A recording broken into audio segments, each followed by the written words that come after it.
જય માતાજી friends, welcome back to વાઘીલાસ ખાના ખજાના। દરરોજ એક જ સવાલ થાય છે કે આજે નાસ્તામાં શું બનાવીએ।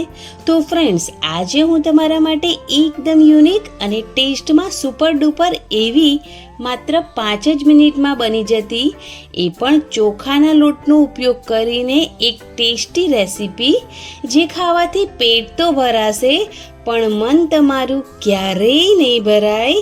તો ફ્રેન્ડ્સ, તમને જો મારી રેસીપી ગમે અને તમે હજુ સુધી ચેનલને સબસ્ક્રાઈબ ના કરી હોય તો પ્લીઝ ચેનલને જરૂરથી સબસ્ક્રાઈબ કરજો, લાઈક કોમેન્ટ શેર જરૂરથી કરજો।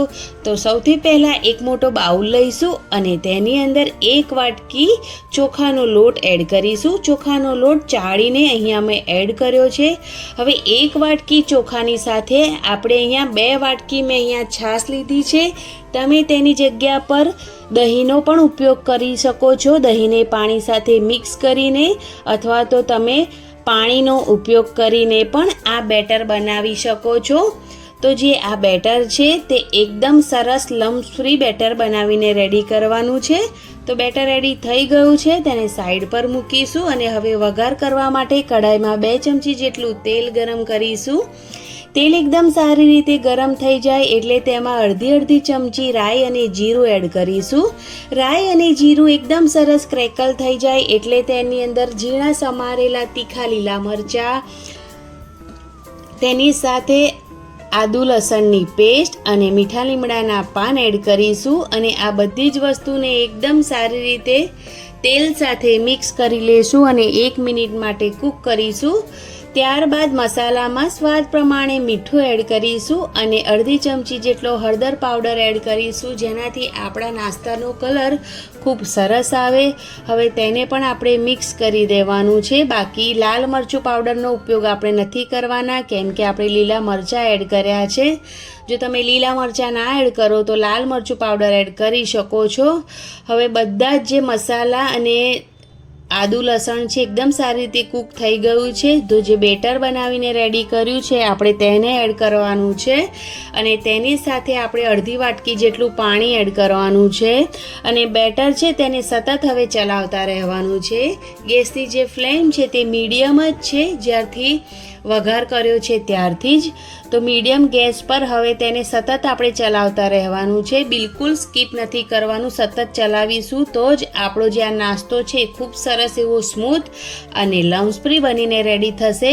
જો તમે સતત ચલાવશો નહીં તો નાસ્તામાં લમ્સ આવી જશે, એટલા માટે।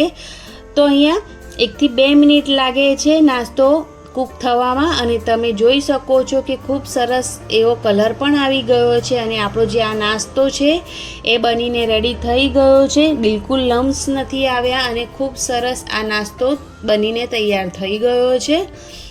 તો આ રીતનો નાસ્તો બનાવીને આપણે રેડી કરવાનો છે।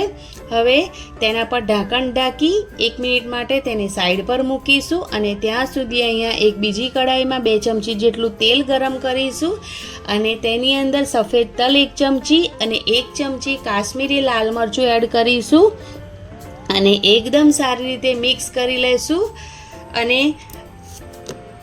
અને હવે આ મિશ્રણને ગેસ પરથી ઉતારી સાઈડ પર મૂકીશું।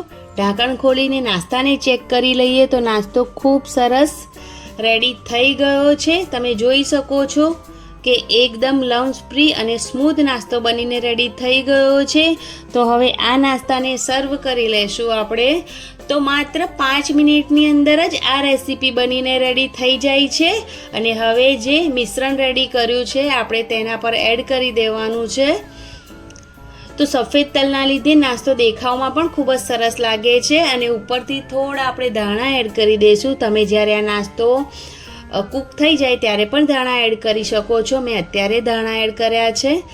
તો છે ને એકદમ સિમ્પલ રેસીપી છે ફ્રેન્ડ્સ, પણ તો તમે એકવાર બનાવી લેશો ને તો તમે ખાતા નહીં ધરાવ એટલી ટેસ્ટી આ રેસીપી બને છે। ચટપટી એવો ટેસ્ટ આવે છે આ નાસ્તાનો અને બાળકોથી લઈ મોટા બધાને ખૂબ જ પસંદ આવશે।